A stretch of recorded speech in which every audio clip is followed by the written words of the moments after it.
Welcome to Peas in a Podcast. If you've ever thought, why didn't somebody tell me this before I started running my own team? You're in good hands. Each week we unpack the human stuff that makes or breaks your business without the corporate wank. Sorry for the slight hesitation. We've been joined by the office dog Simba again, who's just nudging our foot, desperately seeking attention. Anyone that's watching this on YouTube might be able to just see his head between our legs. So completely put me off. Oh, okay, so we're doing something a little bit different this week, aren't we? I'm so excited. So today we're talking about our own journey into business. I think we spend an awful lot of time talking to business owners about how they should or shouldn't be dealing with their complex people issues. But one of the things that kind of really makes us special as a business in the business of people is that we know exactly how our clients feel because we've been on our own journey into business. Yeah. And I think it's really lovely to share that for a number of reasons, not least just to show people that actually behind Peas in a Pod and behind all this theory around how to work with people, recruit people, develop people, treat people well, there are two people, best friends for 20-something years. 25? No, 23. Making myself old all the way, aren't I? Contain your shock. We are old enough to have been friends for 25 years and have met as adults. And how we started, I think there's always a great founding story behind every business. And it's something we do with our clients, especially when we're brought in and they're starting to feel really kind of almost shattered by the experience of business ownership because they've started to scale through people and they realize they're no longer going to be able to do this on their own and they're going to have to pass some of it over. And actually that can come, lots of challenges can come from that. Otherwise we wouldn't be in business. One of the things we really like to do when we go in, especially around the first time, is chat to them about how you started. What was the magic behind the business? And it reminds them sometimes that actually that why is still just as important to them today as it was whenever it was they started. Yeah, and I don't think it matters what the business is or the industry that they operate in. There was always a why. Yes. Behind why one entrepreneur one day decided to stop doing what they do for other people and decided to set up themselves. And that was always and it has always been our original key client avatar. Yeah. Because it's not just about the fact that we've been running our own business for 10 years come October. We are both from families of small business owners. We have seen entrepreneurial spirit. We've seen we've seen my uncle who worked as a mechanic and then decided to open his garage. My own husband who decided one day to borrow 80 grand to set up his own gym. We've seen my father, who was my original role model in terms of wanting to specialise in employment law as part of my law degree at uni, get burned through running his own fish and chip shops. Good old working class There's industry. nothing wrong with it. But he needed people to be able to run these shops for him, and he got things wrong. Yeah. And he got stung legally for it. And witnessing that as his child growing up, it gave me a real interest in it. So I think we have been surrounded by people who have that special something that think they can go out and do this on their own. Bit like we did. We eventually did as well. And we've been influenced by them, by the things they've got right, by the things they've got wrong, and realising that we have that same type of entrepreneurial spark which made us want to do it. Well, you did. Well, I was going to I was say my story is probably a little bit different. I think one of the things I love about specifically the dad and the fish and chip story is that there's so much emotion behind it. You can almost imagine you as that little girl who's your dad, for anyone that doesn't know him, and several people who are listening won't, is the most grassroots, hardworking, kind, smart, principled, values-led guys I've ever met in my entire life. I absolutely love him to death. And there is no way he would have set out to get something wrong, but he nevertheless fell into that trap. And at that time, and we won't go into the wheres and whys, but at that time, that meant that he suffered a loss as a result of that. And you had to see how that hit him as a child. And I think that stayed with you. Even before Peas in a Pod was born, you had the real passion for fairness when it came to small business owners and how people should be treated within them. And my story is a little bit different, and I'll tell that in a minute. But I think there's also a really funny story that you've got to tell people about when you were with your first employer and you realised you didn't have your annual leave. Yeah. And again, my father was quite the catalyst in terms of making me advocate on my own behalf, and that gave me the tools to maybe do it. He wouldn't do it for me. And you're right, I have always had a real strong sense of justice. Yes. And legal justice from when I did do my law degree, and some of the things that I loved most about what I learned. And no offense to any solicitors out there, but it's why I didn't want to become a solicitor, because I became cynical very quickly in my early 20s in realising that being a solicitor is about what you can prove, not about what's right and wrong from a justice sense. And that for me removed the heart and soul of why I love employment law so much. So it's great that we now get to do it on a basis where I get to centre that sense of justice every day. In terms of what I practice and in terms of what I do for clients. But yeah, so there is a funny story when I was 15 and I had my first job funny enough, in a fish and chip shop. Of course, my father's. Apple doesn't fall far from the tree, does it? Which was in Woodley in Reading, for anyone listening to this that's familiar with the area, Woodley precinct. And my manager was an interesting man called Pete. He was Irish. And I realised after about a year of working that I hadn't received any holiday pay, or rather my father realised, and provided me with the employment law stance and rules relating to holiday pay, and armed me with all of this information and sent me at the ripe old age of 15 and a half into the shop one Sunday to demand my holiday pay. Nice. What my influence and factor about that was that my father had realised pretty quickly that good old Pete wasn't paying the appropriate level of tax on my wages because being paid cash in hand. So I might have gone in with some sort of thinly veiled threat. Or just gentle reminder. Yes, of his legal obligations and what would happen if he didn't fulfil them towards me in relation to my holiday pay. And I think at that point, I developed a very strong sense of self-advocacy. Yeah. I realised how powerful that was. And it's something that even now we apply it to our clients, apply it to our managers, we apply it to employees that we work with. It's absolutely ownership, and to our children in terms of the way we raise them as well. So a strong sense of justice and being able to advocate on that on behalf of your own rights. And you walked out with that holiday pay, didn't you? I absolutely did. My 60 quid in my little brown packet. Spent it in Primark. No, Primark wasn't even a thing back then. Primark wasn't a thing then. Oh God. Okay. No, and that's a really lovely story. And I said deliberately you had the entrepreneurial spark because the founding story of Peas in a Pod wasn't that we both hatched this plan together. We'd worked together, and for anyone that doesn't know the story, we met delivering welfare to work provision back in the early noughties around going to hip hop and R&B clubs, which was obviously our primary focus. So the side gig was employment, working in that realm, and worked ourselves through to kind of an operations level, operations director, project manager, level in different organisations. And we both hit a bit of a juncture in our respective careers, hadn't we? See, I was, if you remember, throughout my 20s, I advocated in tribunal on 3 different occasions, the biggest one being against a Globo gym chain, where one of my now husband's colleagues at the time, bless her, she had been made redundant, and it was pretty obvious it was because she had got pregnant. And the entire legal team of this gym chain completely disregarded me. I think I was 24 at the time, and I spent hours and hours of work. If my father's listening to this, he will say, we spent hours and hours of work going through the cases, preparing the evidence bundle. And I took this case on pro bono because, again, it just felt so unfair. I found her crying in Reading High Street one day, and she was really upset about this, and I couldn't let it go.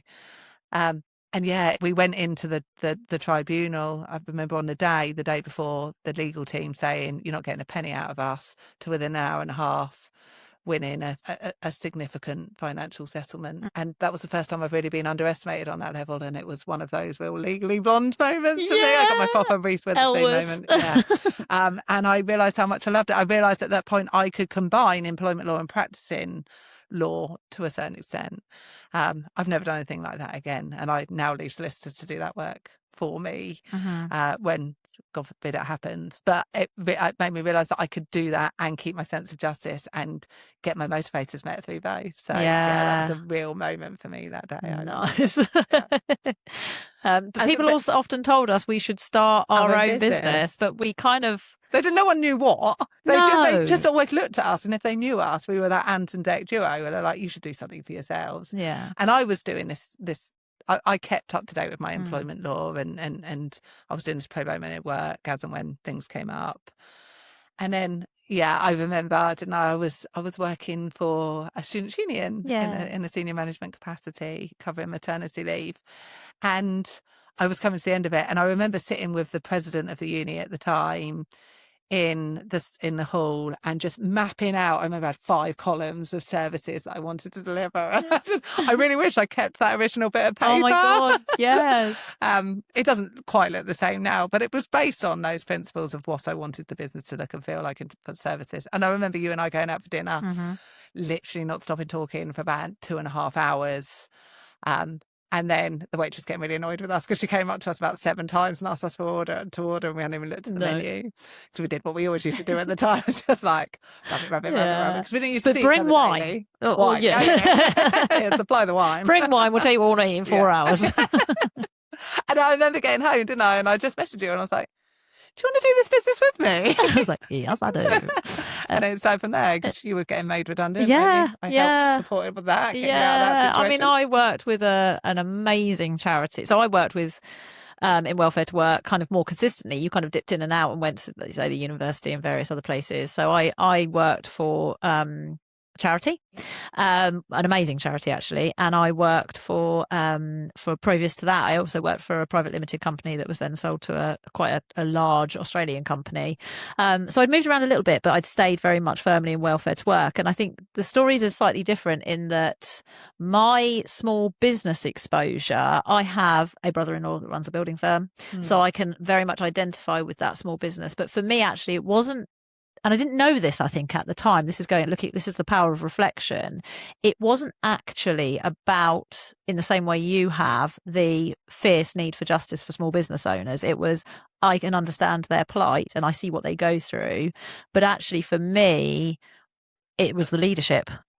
It was the knowing what good leadership looks like from my parents, who, for anyone that doesn't know, are community leaders. They are vicars. And I grew up in a household where my father, for my early part of my life, and then latterly my mother, for different reasons, were leaders and pioneers. So my dad was always a pillar of the community. People looked up to him. He carried a huge weight of responsibility whenever he went from church to church. He role modeled the type of leadership that I don't think during the 80s and 90s we had a language for, but now would be absolutely coined as servant leadership and participatory leadership and inclusivity and collaborative. And he had this mantra, which is, no decision is made before all the people affected are communicated with. And that type of leadership really stayed with me. My mother was one of the first ordained female priests. So that whole, do you want to do this business with me? There was never a part of me that felt, no, I can't do that, because family of firsts. That said, does selling condoms out of the dockyard lockers count as a small business? Because that's my grandfather. I was laughing because I know what a wild child you were as a teenager, and I know how fondly you now talk about your father's leadership, community leadership, when at the time I was doing everything I could to destroy it from the inside, yes, you were. including smoking fags out the old vicarage window. But that's what needs to be done. Needs must when you're 14 and you're fighting the system. I think your father's just going to really appreciate the fact that you now value.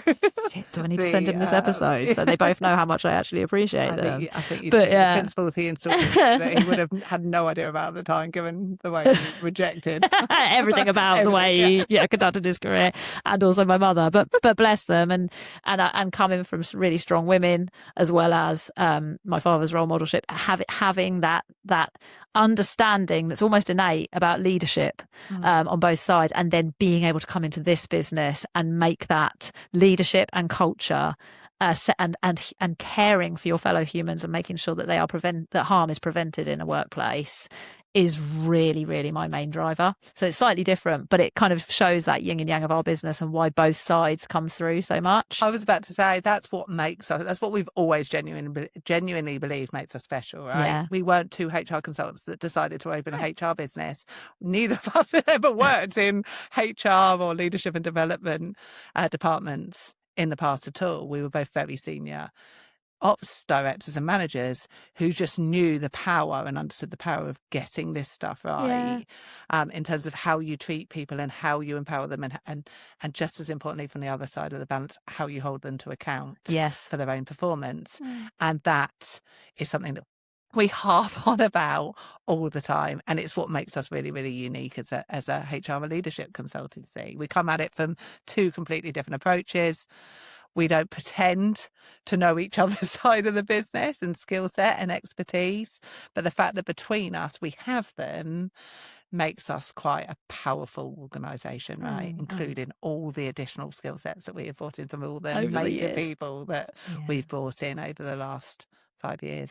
And I think what's really lovely about all the amazing people that we've brought in over the years, so Beth at year 5, and then obviously we've brought in Natalie, Nikki PJ, and now Nicola, and there's been some other people that have come and gone that have spent some time with us, and it's broadly been a wonderful experience. But everybody that's come into this business has understood and known that about us, and we live it and breathe it through what we would now talk about our values, and we talked about that on a previous podcast. If you're interested in our values, go and give that episode a listen, and talking about how you embed values into business, because it's really, really important. But I would say that equally so is your founding story, because by the time you've brought somebody into your business, you're usually pretty stressed, and you're realizing that you're bursting at the seams and you've got to have some help. So you focus very much on the practical side of bringing people into your business. But founding stories, I mean, the power is always in storytelling. So founding stories help people that are coming into your business, whether it's customers or whether it's your employees, to be fair,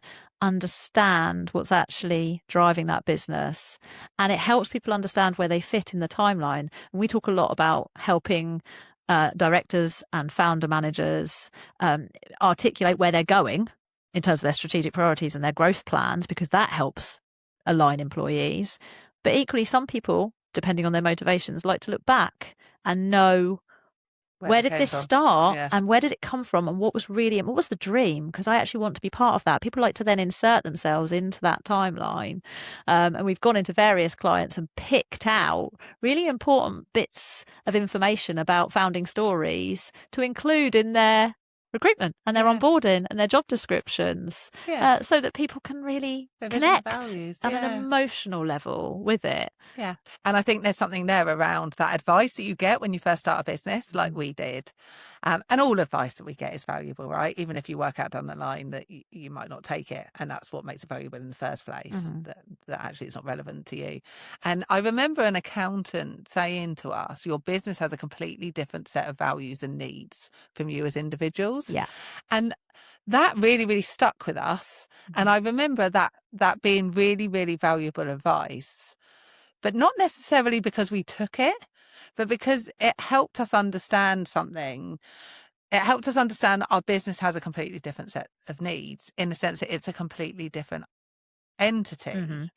But actually, people, when they make decisions on things, are driven emotionally, and that is impacted by how they connect, that connection piece that they feel. So actually, our personal values help to inform our company values, and we don't shy away from that concession.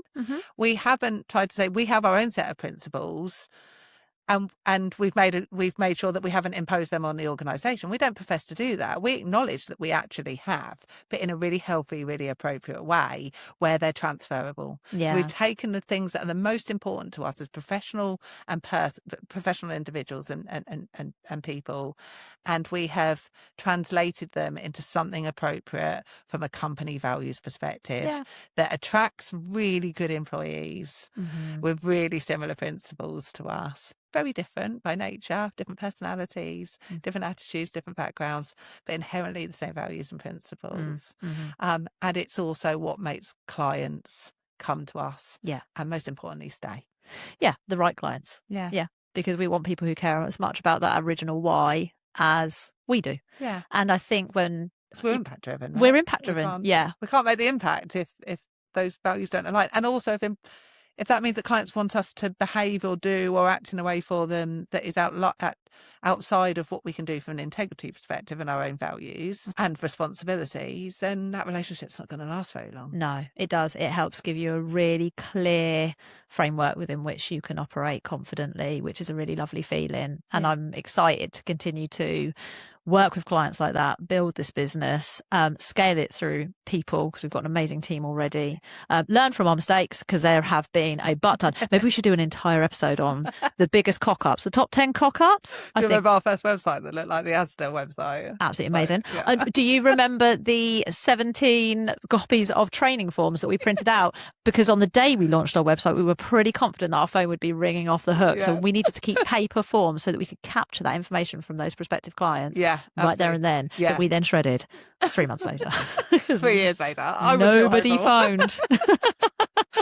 Yeah, I think naiveties that you go through as business owners, I think we could do an entire episode We on should that. do it. We should. And do you know what? Maybe we should do a mini series where we bring in fellow business owners. And this is a shout out to the clients that are listening. We want you on our podcast because we want to hear your founding stories and all of your lessons. We're happy to share ours, warts and all as well. But I think it's really lovely, especially when people are early in their journey, and we're 10 years in now. So you know, obviously there are businesses that have been around a lot longer than us, but 10 years is 10 years.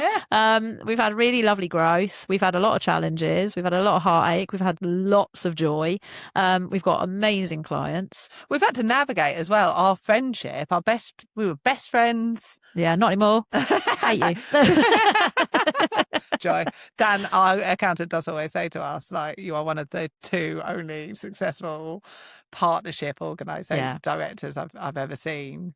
And to be fair, I remember that 6-hour therapy session that we landed on here about 9 months ago when we had quite a big fallout. Not fallout, but we were not disalignment. aligned. Yeah. And that's the thing. We've had to navigate that, right? We've had to navigate moving our friendship from best friends that were in each other's pockets, going for a wee in the same toilet, or still do that. Yeah, still we do. To a business partnership that functions where we can deal with day-to-day challenges. Yeah, disagree. Yeah, and disagree in a way that doesn't affect the friendship, which is the foundational part that binds us together and keeps us functioning as 2 quite unhinged individuals on some sort of functional level. Although that's debatable depending on what day of the week and what team member you speak to. Depends on who you talk to at any given time. So I guess that's it for today. That was a bit of a heartfelt one from us. And long may we continue to work with amazing business owners and founder managers and provide value. But we just wanted to share a little bit of our story so you understand our why. Love that. Can we have our 10-year birthday party first? Oh my God, we start to look beyond the growth, because we always do that. We never celebrate the wins. Okay, that's going to be one of our big things, isn't it? Don't stop. But no, hold on. Don't stop to celebrate the wins. That's the opposite of what we're saying. Stop to celebrate the wins. And do you not find that entrepreneurs never do that? It's not just us. No. Always looking for that next big achievement, that next big growth moment. Yeah. Okay. So that's it for this week. Don't forget to like, subscribe and share this episode with your network if you found it useful. And please follow us on our socials at PyApp Consulting. Join us next time. Until then, remember, people problems don't fix themselves. And healthy cultures never happen by accident. See you next Tuesday.